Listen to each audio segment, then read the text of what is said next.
Hello everyone.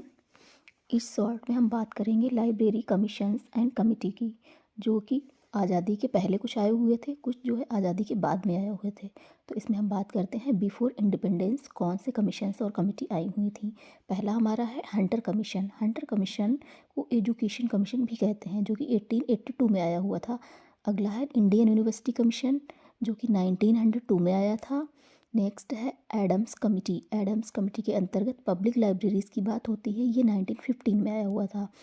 Next saddle commission, ये Indian education की बात होती है, इसमें ये 1917 में आया था। नेक्स्ट है केनियन कमिटी, इसमें पब्लिक लाइब्रेरीज़ की बात होती है, ये 1924 में आया हुआ था।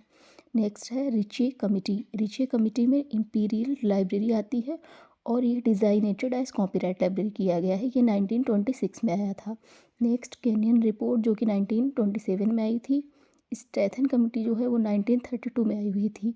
फेजी कमिटी है वो 1939 में। एंड मैक कोलविन कमिटी, जिसके अंतर्गत पब्लिक लाइब्रेरी आती हैं, ये 1942 में आया हुआ था। तो ये इतने सारे कमीशन कमिटी हैं, इनको याद रखना थोड़ा मुश्किल काम हो जाता है। तो इसके लिए मैंने एक ट्रिक तैयार की है, इसको हम समझते हैं। ट्रिक जो है वो है हंटर चला इंडिया में, अदा सैड की रिच, केन रियो स्टे हुई, फीज हुआ मैक। तो इस ट्रिक को समझते हैं कि इस ट्रिक से हम कैसे कमीशन कमेटियों को याद रख सकते हैं। तो सबसे पहला है हंटर। हंटर से हंटर कमीशन को याद रख सकते हैं। फिर आता है इंडिया। इंडिया से इंडियन यूनिवर्सिटी कमीशन हो जाएगा। अदा से एडम्स कमिटी। सैड से सैडल कमिटी, और इसमें जो की है, की से केनियन कमिटी। नेक्स्ट है रिच। रिच से रिचे कमिटी हो गया। आगे है केन रियो। केन रियो मीन्स, केन रियो में केन से केनियन एंड रियो से रिपोर्ट।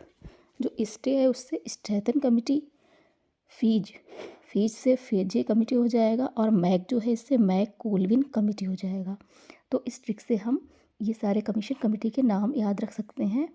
और ये किस सन में आए हुए थे, इनको मैंने इंक्रीजिंग ऑर्डर में रखा हुआ है।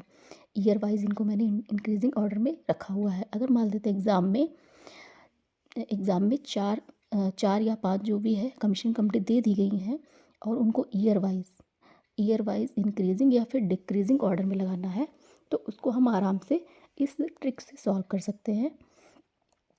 तो आई होप आप लोगों को ये समझ में आया होगा।